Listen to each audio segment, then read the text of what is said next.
Okay, time out. Stop the bike. Time out. Come on, stop the bike.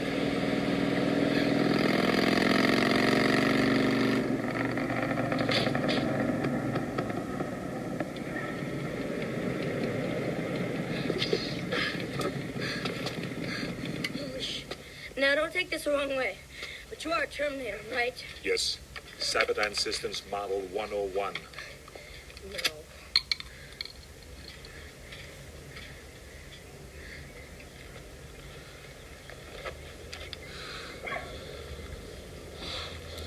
Holy shit. You're really real. I mean, oh. You're like a machine underneath, right? But sort of alive that side? I'm a cybernetic organism, living tissue over a metal endoskeleton.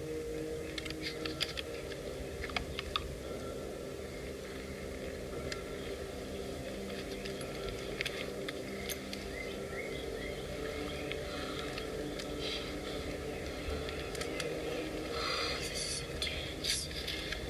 Get a grip, John. Okay. You're not here to kill me. I figured that part out for myself. So what's the deal? My mission is to protect you. Yeah? Who sent you? You did. 35 years from now, you reprogrammed me to be your protector here, in this time. This is deep. Oh Lord, I was outside filming this video, and then it got absolutely chucked down rain and got absolutely soaked. So, and it was too windy as well. So I was trying to play back the video, and it's just like all the sound of the wind and the rain. So I've had to come back indoors and do it again.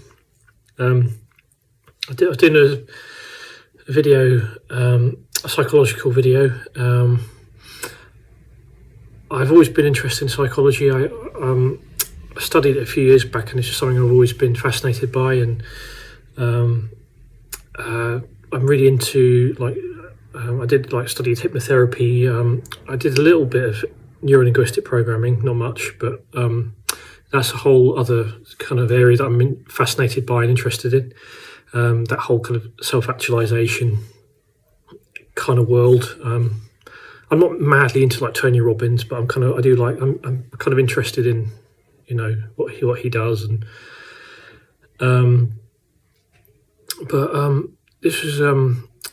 this was also bringing in movies. This video, I can't remember who said it, but it was a brilliant statement. But someone said a few years back, your favourite movie. Think of your favourite movie in your life, that, you know, something you could watch over and over again. You're fascinated by. That movie is the story of your life. And I just, like, when I first heard that, I was like, oh wow, that's amazing. You think about it, that's the story of your life. And I was thinking about, I was watching a talk on YouTube. It was like a presentation I actually went to a few years ago by the film designer, Mike Hill. And he did a presentation on Terminator 2 Judgment Day. And it's amazing. I'll put a link to it in the description. He was talking about the psychological deeper aspects of the movie. He brings in Jungian psychology and I think Freud and all those kind of people, but he brings all that into play to talk about how how that movie reaches us on a the limbic system, the level of the limbic system in our brain, emotional response, the deep emotional subconscious level. And it stays in there as well, because we store that information very long term in terms of symbols and like dreamlike imagery, I guess.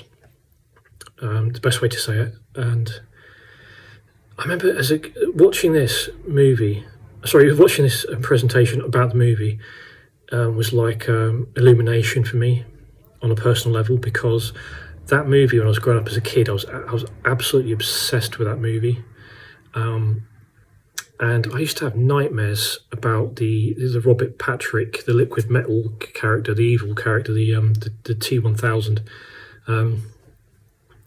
I used to have like nightmares, recurring nightmares regarding that character chasing me, and dreams where, well, nightmares I should say, where I was a child and he was chasing me in these nightmares. Like I'd be running up a tree or trying to get away from him, and he'd always catch up with me, and it was terrifying, like absolutely terrifying.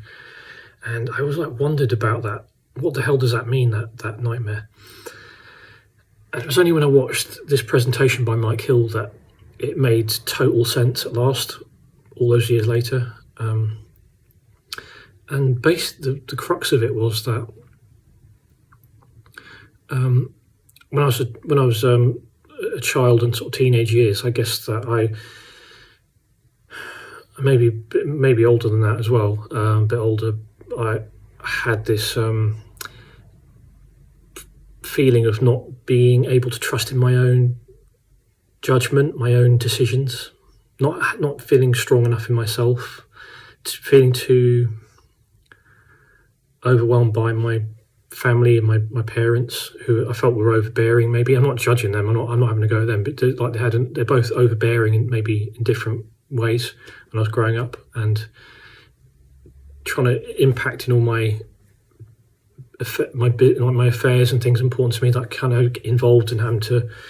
I'm seeking validation from them, and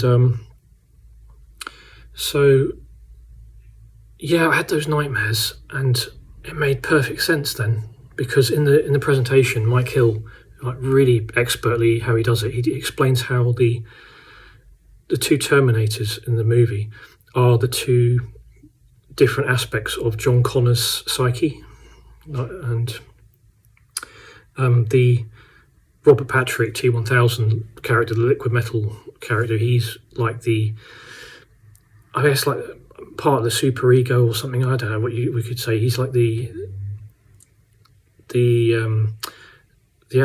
the authority figure in John's psyche that wants to keep him locked in childhood. In the film, he wants to, his mission is to kill John Connor, but on a deeper level, it's to he's keeping him locked into childhood.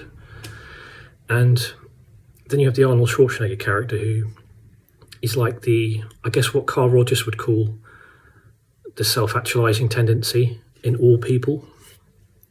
That essence within us that wants to break through our limitations and boundaries and become what we should become. And it's fascinating in the presentation how he shows that when the Terminator, the Arnold Schwarzenegger character, saves John from, when he first encounters him, there's like a chase scene, and then the Arnold Schwarzenegger character rescues John, and then John's like, he wants to find out who this weird guy is. He's like, who sent you here? Who are you? And he said, you sent me here. I'm 35 years in the future. You sent me back in time to protect you. So basically, it's the older version of him coming, like sending this guy back in time, this robot back in time to protect the younger self. And it's fascinating when you think about it. It's just like, I remember watching it when I was a kid. It was on the TV when it must have been about 10 or 11, and I didn't see it on the television, but my dad watched it, and he was like, "Oh, you have to watch this movie. You wouldn't believe it. It was amazing. It was like they had this liquid metal guy, and there's all these special effects, and he was describing it to me, and I was like, wow, I want to see that." And I went around to my cousin's house, and luckily they had recorded it on VHS tape, and they put it on for me, and I just sat there watching it like mouth agape all the way through it, just like, oh my God, it just hit me so intensely, that movie. And I was going to school every day, just like it was in my mind, just replaying the imagery back in my mind, and I thought about it all the time. I was absolutely obsessed with that film, and I now know why, really, because it was communicating with me on a deep level, and it took, I only kind of discovered this a few years ago, and it's like, it was because the nightmares made sense. The nightmares made sense because it was like it was saying to me that the fear I have is that I'm going to be I'm not trusting my own decisions, my own judgment. I was like when I was at school. I remember at school in like the philosophy class. Actually, I was probably like A level, and sitting in the philosophy class, and the teachers would be like, be reading a passage of a book, and then, in front of the class, the teacher would look at me and go, right, so what do you think about that, Michael? And I'd be like, I do the NPC thing. I'd be like, well,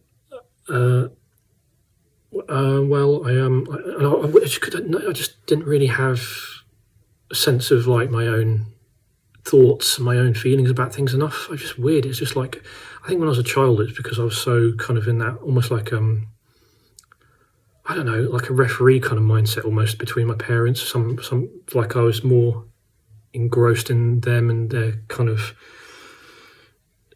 they had a lot of control over things, and it's just kind of overbearing sense of things, and for me, and yeah, it's just it's amazing when you get older and these things just kind of fall into place and start making sense, and things come into like that presentation. I was meant to see that, obviously. Of all the presentations I could have seen, that that had to be the one that I saw. Like I was meant to watch that, and it just made sense. And it's amazing how life does that. Like things come to you, and it just kind of. I've had that in other situations as well. Other things, aspects of my life, other things that were in there that I hadn't processed properly. That I'll talk about in other videos, but. Wow, man, it's like, and I still love that movie. I still watch it, and yeah, it's like maybe in the comments, like leave if you want to talk about like films that you are obsessed by, like like films you watch more than anything else, and how that affects you as well. How you relate, why you relate to those movies. Sorry, I'm talking bollocks, but yeah, so. It's fun to talk about.